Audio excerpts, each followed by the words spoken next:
Hello. बोलिए सरस्वती मैया की जय, कृष्ण कन्हैया की जय, श्वेता सकल समाज की जय हो। जय जय श्री राधे श्याम।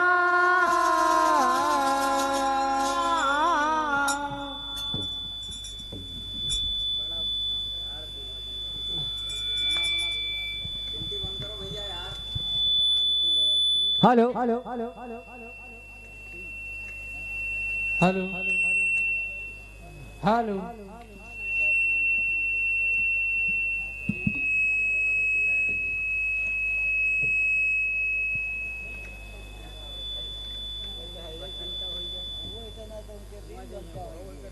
उतना तो उनके 3 घंटा हो गया, हम कहाँ चले गए? 1 घंटा आधा घंटा तो माइकम लाभ दे रहा है। Hello hello. तो आइए भाई, एक दादाजी आए कि नहीं वसुदेव जन्म से कहानी लगी, दोबारा दादाजी आए कि प्रदुम्न से गाना होगा। तो आइए, हर इच्छा भगवान की। तो कहना है समय का भाव देते हुए और जैसी समाज की इच्छा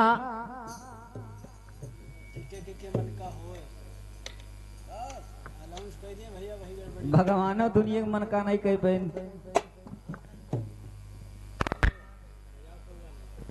तो आइए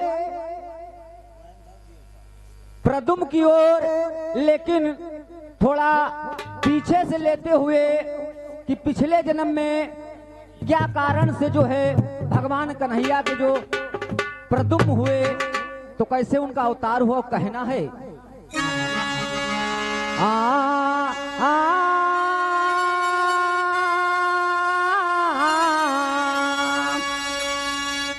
हो समरिया, ओ समरिया समरिया समरिया, आई हो भोला जोगिया।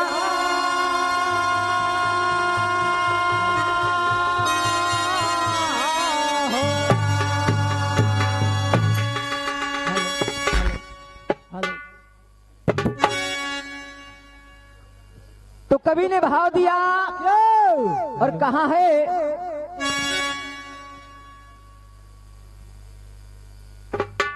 पिया मोहे छोड़ी गए रामा, और बलम मोहे छोड़ी गए रामा, और काकी हो करी तार बलम मोहे छोड़ी गए रामा, काकी हो कर तार बलम मोहे छोड़ी गए रामा।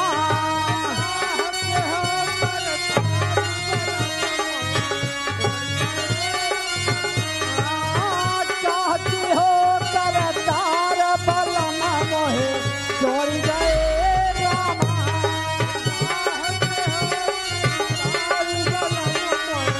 छोड़ी गए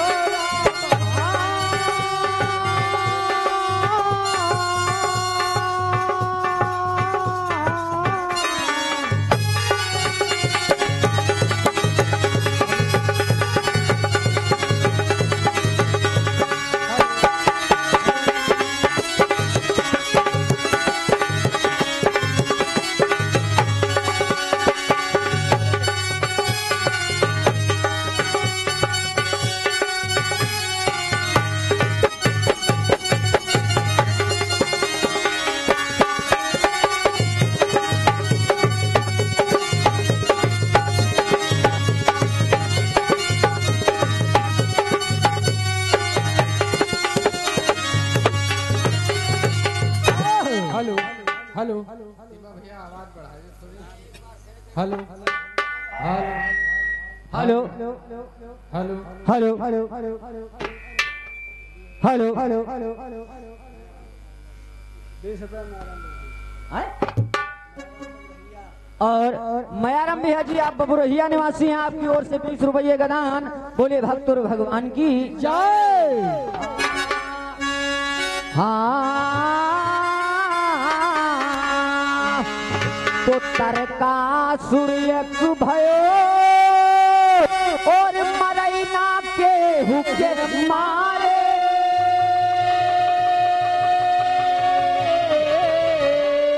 और देवता गण सब जाए तुरंत विष्णु का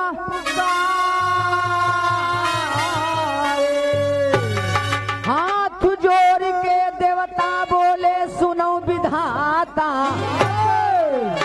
अरे तारकासुर फिर मरई न मारे तारकासुर फिर मरई न मारे, तारकासुर फिर मरई न मारे, तारकासुर फिर मरई न मारे। ओम मोरे भैया ओम मोरे रामा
तारक नामक असुर हुआ देवता ब्रह्मा जी का तब किया इतना बलशाली हुआ और वरदान में मांगा कि मुझको शंकर पुत्र मारेगा। क्या बात है।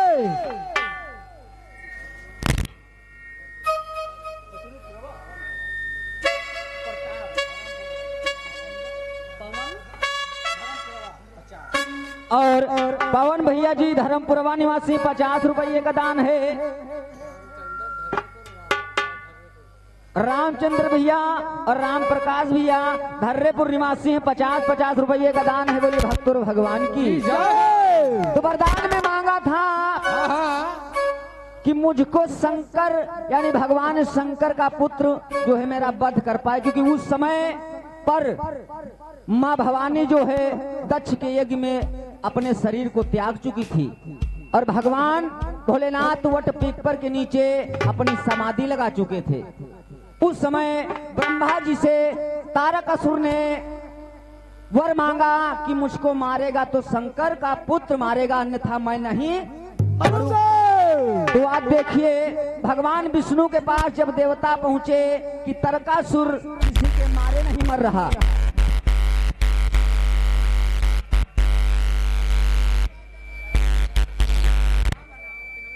और हमारे मोनू भैया कोटवा कला निवासी 50 रुपये का दान।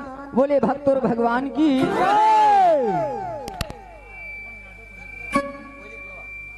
और हमारे श्रीमान विक्रम यादव कोयली पुरवा निवासी 101 रुपये का दान। बोले भक्तों भगवान की।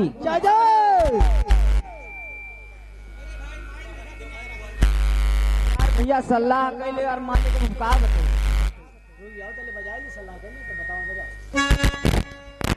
बेर गाना बदलो कहाँ यार काम के लिए सलाह कैले के बाद बताओ यार। हम तनपुर ये से लगा रहे हैं के बाद जहां मन हो तहां रखवाओ। अब कहानी हम गा चुके न है फिर क्या बदला रहे हो। तो आप देखिए तारकासुर जब मरा नहीं तो भगवान विष्णु ने कहा कि भगवान समाधि लगाए हैं और इनकी समाधि जगाओ, तब जाकर तारकासुर का वध होगा, भगवान शंकर का विवाह हो। जय हो।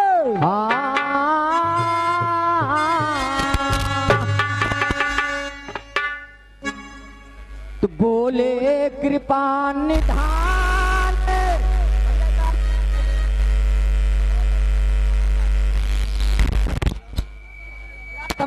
समझ में आ नहीं आता।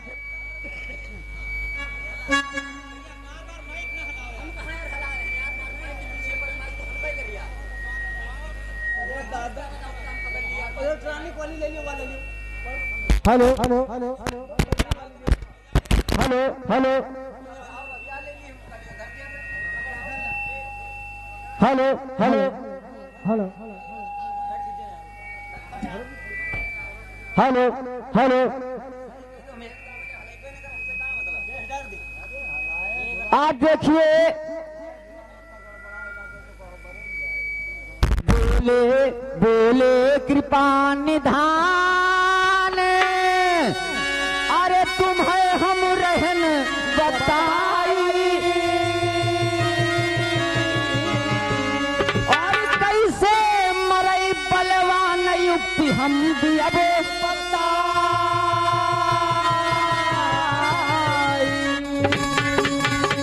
शंकर पुत्र दैत्य का मारे मानव बचन हमारे, और जय जगाऊ शिव शंकर का,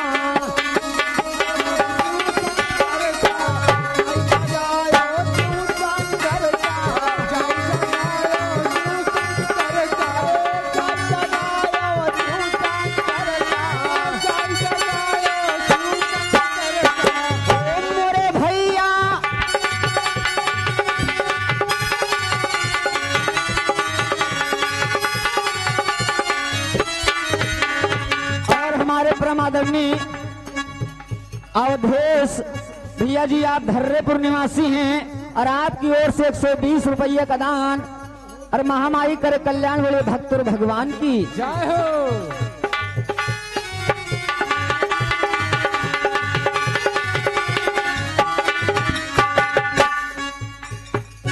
अरे मानव बात हमारी बलम मोह छोड़ गए राम,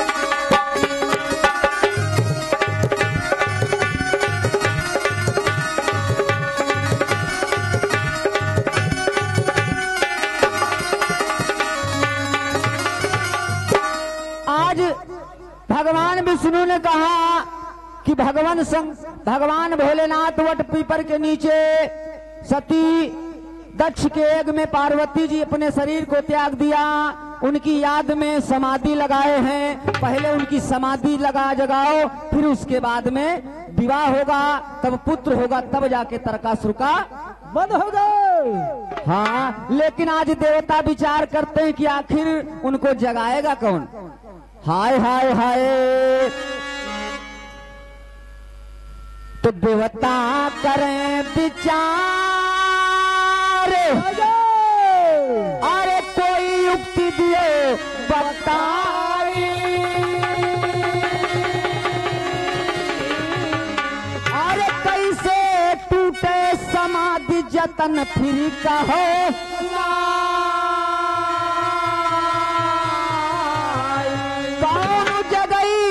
शिव शंकर का देवता करई विचार, और देवता मन मा तब फिर सोचे, देवता मन मा फिर तब सोचे,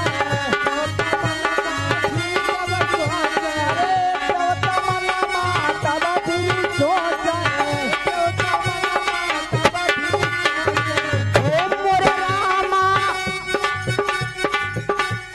कैसे करो उपाय बलम मोह छोड़ गए रामा, कैसे करो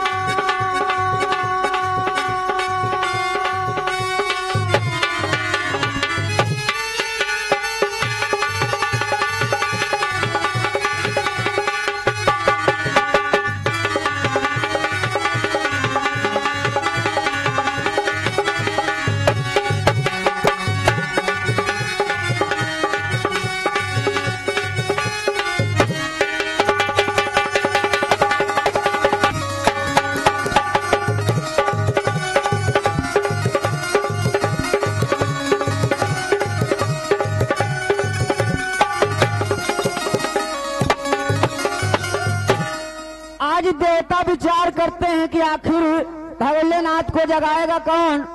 तो विचार किया और कामदेव को बुलाया। कहा कामदेव, तुम्हारे अलावा भोलेनाथ की समाधि तोड़ने वाला कोई नहीं है। देवता की न विचारे अरे काम काल है बोलाई,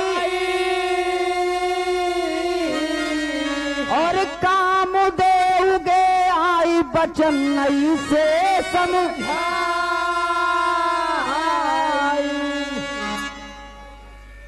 भंग करो तुम शिव शंकर की जब तपस्या, अरे कामदेव तुरंत चली दीना। कामदेव तुरंत चली दीना, कामदेव तुरंत चली दीना, कामदेव तुरंत चली दीना। ओ मोरे भैया, ओ मोरे रामा, मन मा करत विचार बलम मोह छोड़ गए रामा।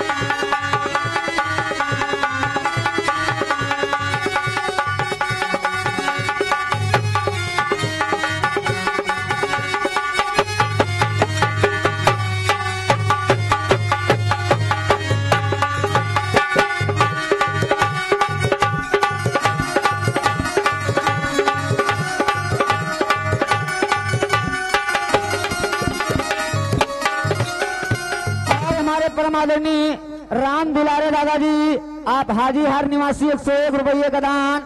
बोलिए भक्तों भगवान की। और राम नरेश भैया जी हरबसपुरवा निवासी 50 रुपये का दान। बोलिए भक्तों भगवान की। आज कामदेव ने देवताओं के वचन सुने और चल दिए, और भोलेनाथ जहां पर्वत पीपर के नीचे समाधि लगाए हैं, आज कामदेव विचार करते हो। कभी नहीं बताया है कि आज जब कामदेव पहुंचे तो हुआ क्या। हाँ,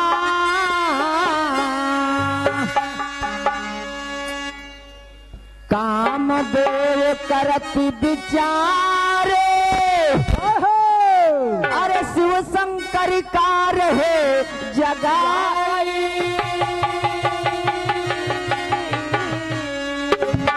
अरे ना जागे भोलेनाथ काम तब सोच,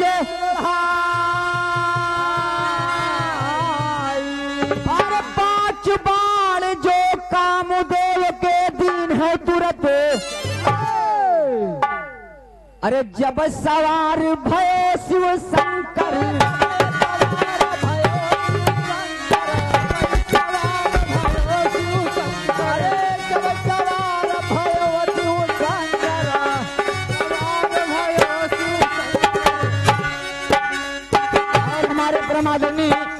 राम सेवक भैया रामनाथ छतेहना निवासी 101 रुपये का दान। और राजेश भैया आप गढ़ी निवासी हैं 101 रुपये का दान। बोलिए भक्तों भगवान की जय हो।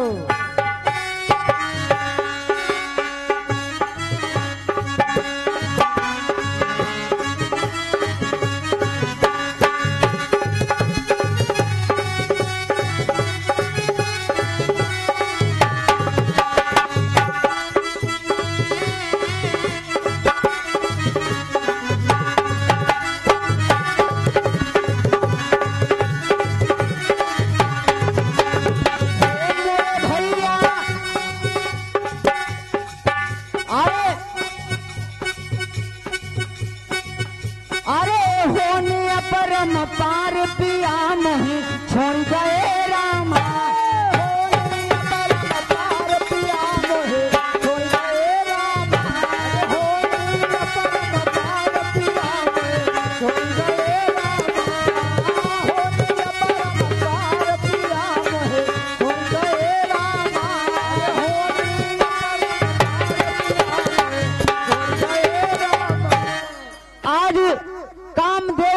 भोलेनाथ के ऊपर सवार हुए।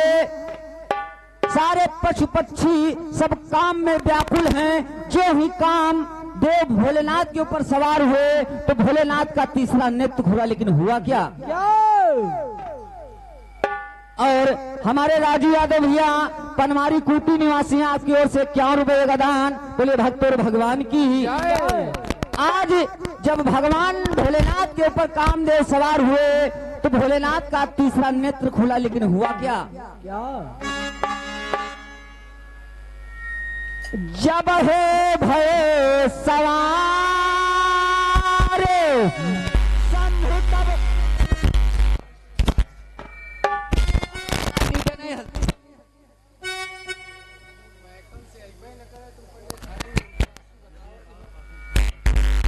और हमारे भैया जी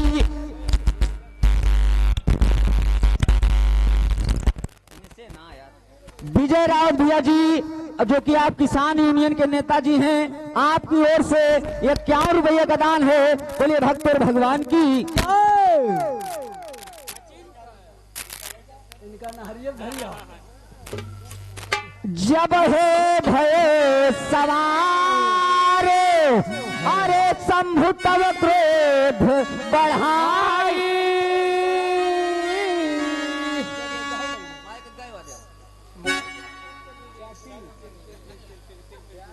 रात पूरी बीच जाए लेकिन बाजा न बनी। भैया चाटी खोल दे, उल्टा सीध काम चले।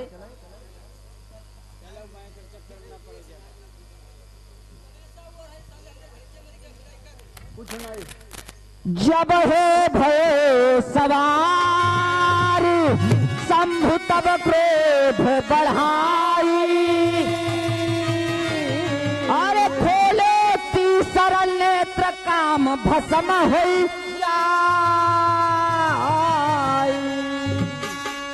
अरे कामदेव जब भस्म भय है सुनो जरा धरी।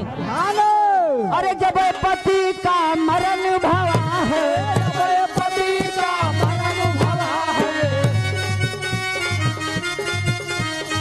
जब पति का मरण भवा है, जब पति का मरण भवा है, जब पति का मरण भवा है। ओ मोरे रामा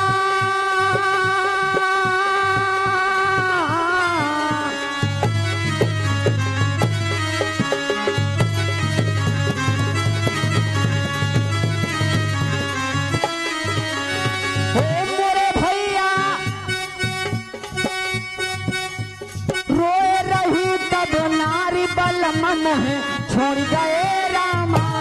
रोए नहीं नारी बल मन है छोड़ गए रामा।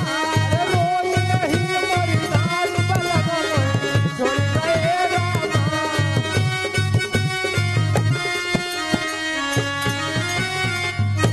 आज जो ही भोलेनाथ कामदेव को भस्म किए, आज उसकी पत्नी रति पहुंची और भोलेनाथ से कहा कि प्रभु मेरे पति को आपने भस्म कर दिया, अब मैं किसके बगैर जीऊंगी? तो देखिए भोलेनाथ बताते हैं कि तेरा जो पति है, मैं बता रहा हूं, बड़ी विनती रति करती है कि मैं बगैर पति के कैसे रहूंगी। तो भोलेनाथ ने वरदान दिया रति को। हाँ भोला कहाँ सुनाए और रति से कहे सुनाए।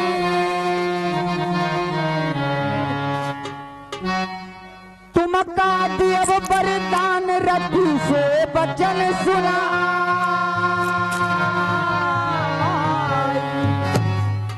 बिना देह के काम जग व्यापे मानव बात हमारे। बिना देह के काम जग व्यापे मानव बात हमारे। और यह पति द्वापर माँ भैया, पति द्वापर माँ भैया, पति द्वापर माँ भैया, पति द्वापर माँ भैया, पति द्वापर माँ भैया, पति द्वापर माँ भैया। ओ मोरे भैया मिले सज छोड़ गए रामा। मिलई सजनवा छोड़ दिया मोहे छोड़ गए रामा। अरे मिलई सजनवा छोड़ पति मोरे छोड़ गए रामा।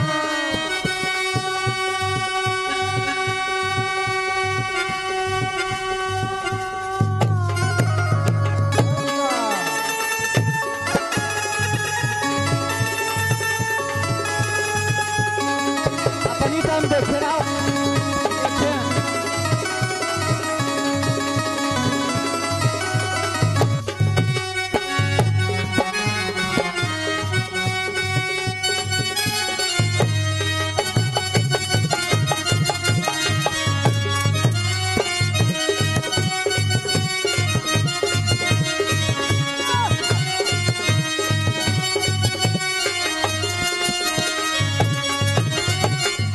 अब भाई 1 घंटा 40 मिनट वंदना करवा रहा तब नहीं टाइम देखर रहो।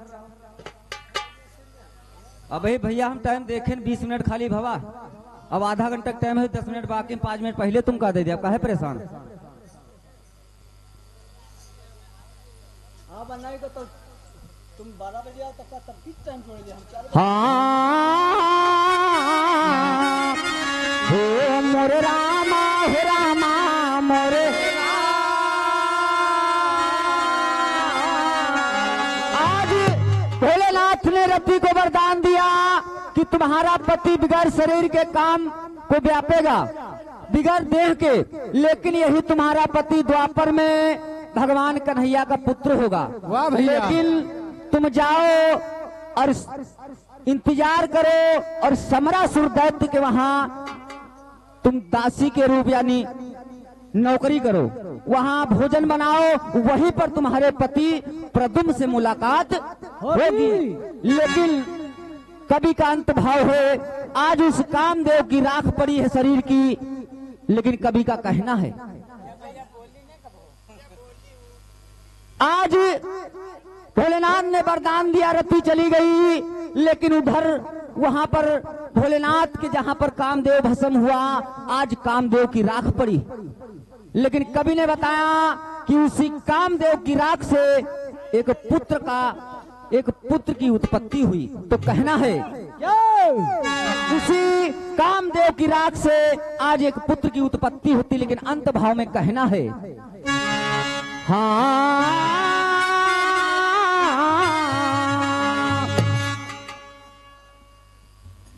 परी काम की राख अरे बरड़ी हमसे ना जाई। और जल में ललन एक आई बरड़ी से भाना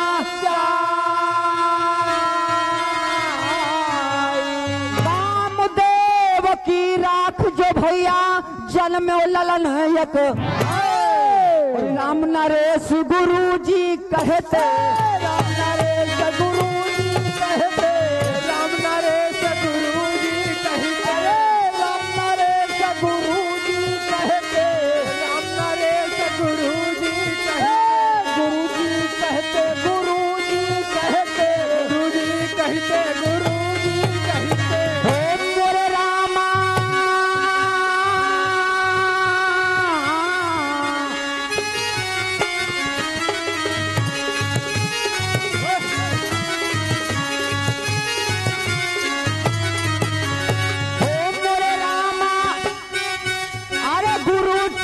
सिरनाई बलम मोहि छोड़ गए रामा।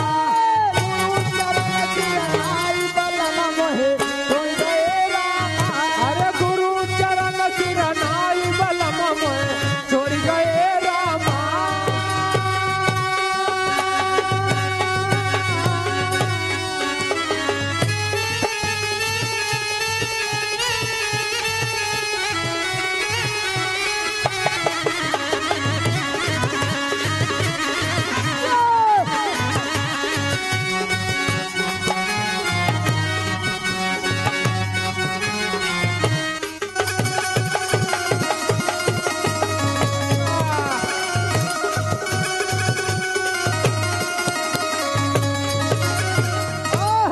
सच्चे दरबार की नित्यानंद की जय जय सीता